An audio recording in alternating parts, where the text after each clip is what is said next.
that rolling in? I'm ready. You got 60, still 64. The west side of LP, in my opinion, they're in on. We got red smoke on it. Where the hell are you at? I'm right behind you. Roger that. Got the roll on, we're rolling. That's about 3 or 4 rounds in here. Roger that, go ahead. I'm still in David Heavy Fire over. I'd like to work that area over. Take that wall and go pick up the split that just made the free technique. That's big right. That's a try over here this morning. Roger that. Now, all those that you think that we received fire. Roger that. Go on out to the north and pick up waiting.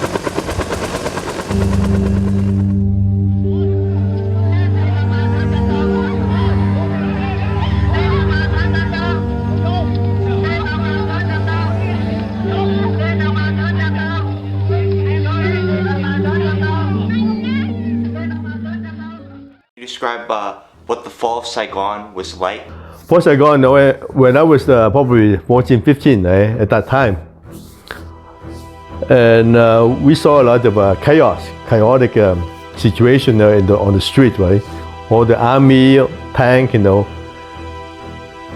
come into the big city, Saigon.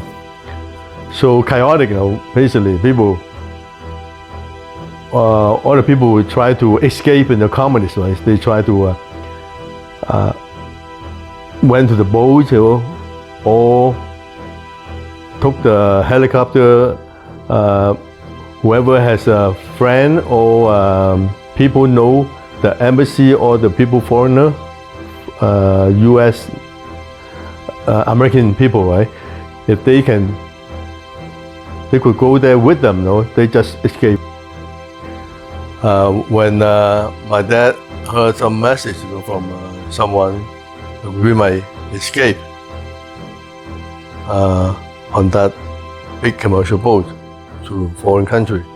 So my dad took a motorbike, give me a ride to the dock. It took about 20-30 minutes. When we arrived there, we missed that. The boat, the commercial boat, is already leaving the dock. So we missed it, then we come home. Can you describe what life was like before the communists came? That wasn't bad.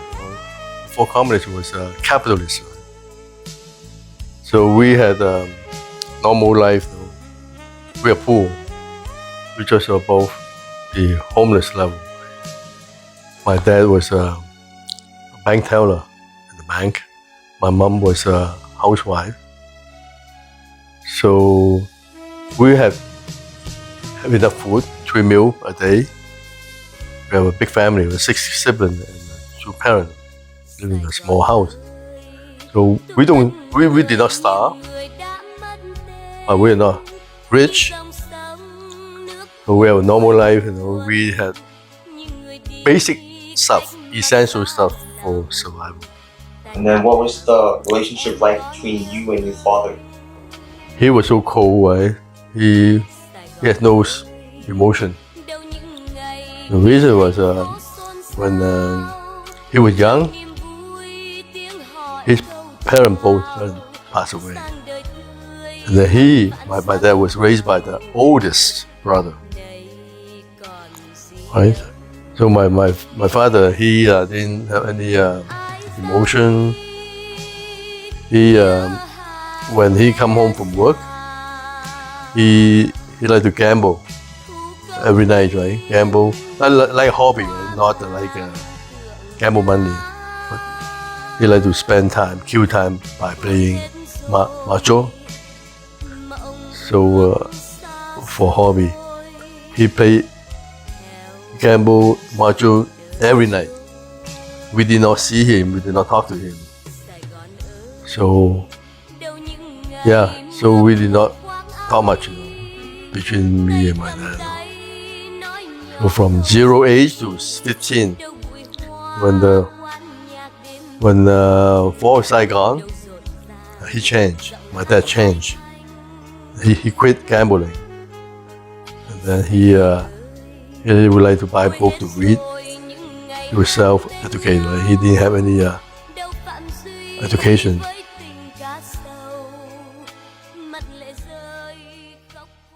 So what did the communist government teach you in schools?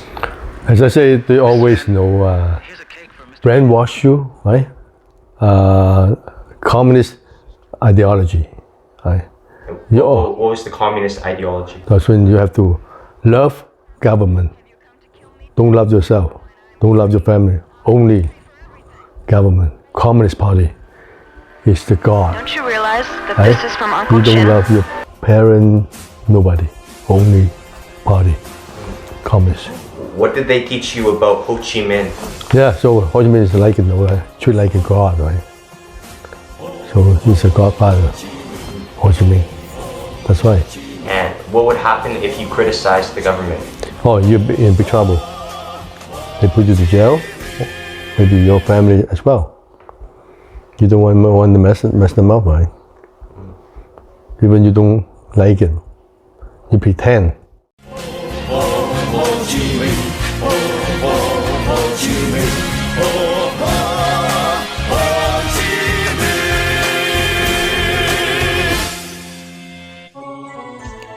After the fall of Saigon, life changed for the better.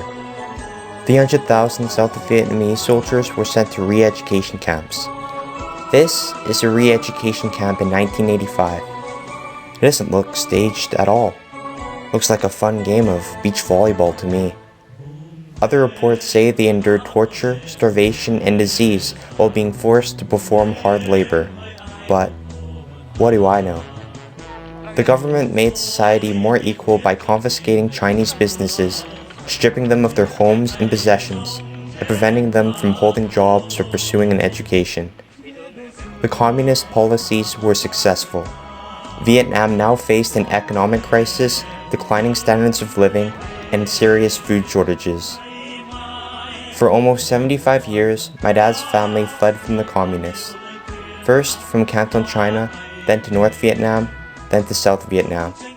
Now, he had to flee once more.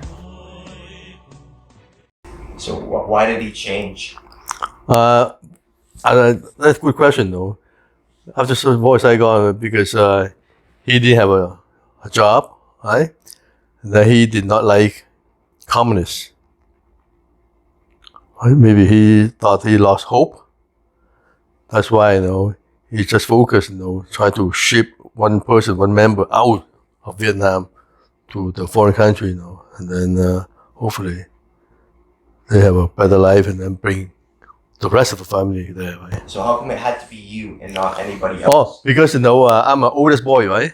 Take the oldest boy, I'm the best chance when I was 18 at that time, right? The other is a girl, right? So for me, in the family, I was the most educated in the family. The rest, they were not that educated. So that's why my dad gave my money, spent money, and then I escaped. So what all did he do to prepare you to escape? The first thing was prepare. He asked me to learn how to swim. So before the trip, before escape, I took swim lessons for the whole year. Anything else that he did to prepare you? Not really. So basically, hopefully, my parents hope you survive, right? Because at 50-50, you die in the ocean. So if you're lucky, you survive, and then hopefully you have a better life, you have a job there, and then sponsor the rest of the family back to the foreign country from Vietnam. That's a hope. What was the process for planning the escape? My dad knew to organize it, right? Maybe friend or distance relative. I didn't know at that time. I was young, so my dad planned everything. Gave them some go, we just quietly escaped. We didn't tell anybody. If you did tell somebody, the official knew, and then they will catch you. They'll catch you and then they put you to jail, right? How scared were you? At that time, no, I was so desperate. I wasn't scared that much because, so desperate. If I stay in Vietnam, I die. If I escape, if I'm lucky, I survive, I have a good life. If I wasn't lucky, that's it. You know what I mean? That's my philosophy. Can you describe the night you left? Initially, it was quiet, right? It had to be very quiet, no noise, because we depart in the middle of the night, right? We didn't want some local official, find out we escaped. If they found out, we all get caught, back to the jail. That's why we're so quiet, nervous, depart from the dock. What were the conditions like on the boat? Oh, very, very, very horrible. Can you imagine, the human sardine in a small boat for 200 and 300 people? How do you picture that? Not good, no? Maybe it's a sardine, right? We sit like this, side by side, right? Two deck, very horrible, right? You were in the Yeah, in the below, yeah. below deck? Yeah, correct. What did Well, you sense? What did you see? Nothing, see nothing. No window, nothing. No, it's a small wooden bowl, right? And what kind of sounds did you hear? The motor obviously have some kind of noise from the motor, right? So quiet, we were all unknown, right? Whether we can survive on the trip, on the journey.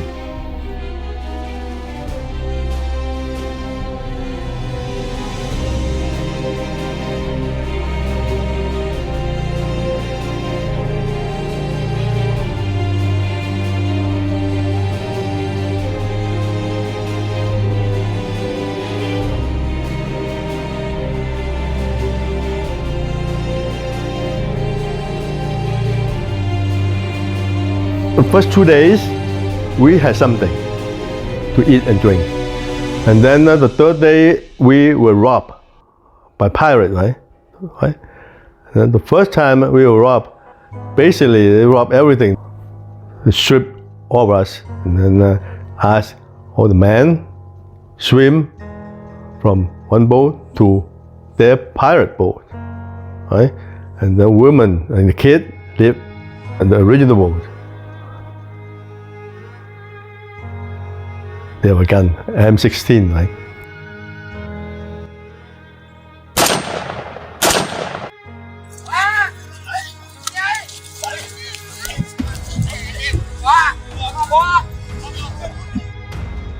Drop everything, every single thing. I have only some gold, some American dollar. Pirate rob everything and rape. I saw everything, right, at the time.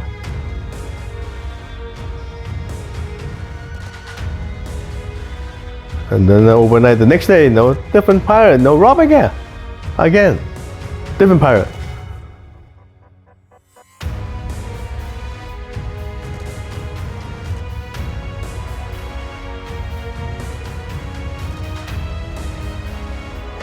And then the third time, third day, the different pirate was robbed again.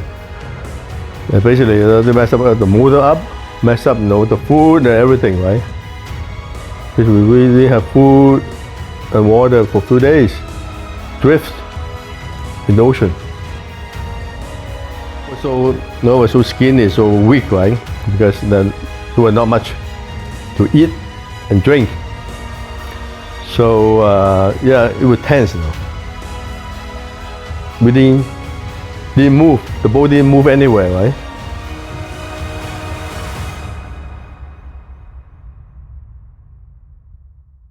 Mr. Secretary General, some tragedies defy the imagination. It is heartbreaking to think of the desperate human being waiting in suspense for what happened. But the question they underline is not simply humanitarian, it is also a test of civilization. But the growing exodus from Indochina still outstrips international efforts. We must work together or the suffering will mount. Unless we all do more, the risk of fresh conflict will arise in the stability of Southeast Asia. We face a world problem on this, the 75th anniversary of V-Day. I thank you for your goodness and decency and your leadership. God bless you. They've been drifting 10 days? Yes, sir.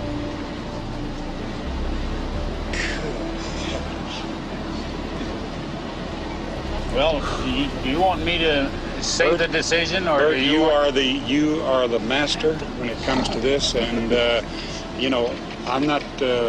I know what decision you're going to make. You're going to make the same one I'd make. Okay. But I'm going to let you make it because you'll have to make all the others. All right. Take them aboard. International law would require that these people be landed at the nearest port and accepted. This vessel has been declared by a chief engineer in his professional opinion as being unsaleable. It could not make it to land. It cannot be repaired. It could not make it to land. Under any international law of the sea, the captain and all of us have a right to pick up these people and have them landed at the nearest port. And then they rescue us, carry the whole everybody, to the big boat, like like a cruise ship, right? Very big, huge. And then they fed us, the good stuff,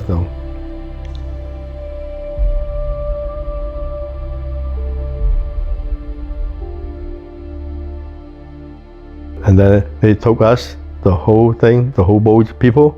Then they took us to the Indonesia Galang camp, refugee camp. So 2 years, we stayed there, every day, do nothing, expect, hope, some delegation from the international community pick us up, sponsor us.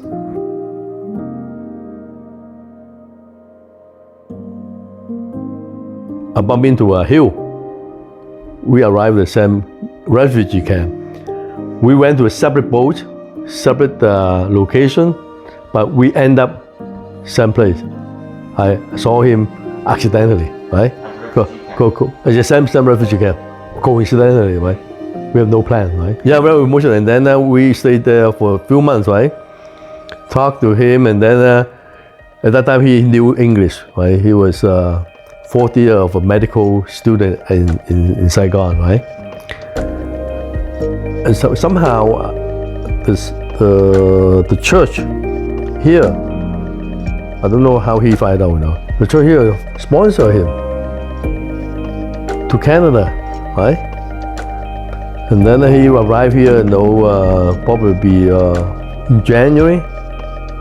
And then he asked the church lady sponsor me, in summer, in August. And then in August, I fly here. Coming into Edmonton, what were your emotions? Oh, very, very exciting, So we were the king, So very lucky, very happy.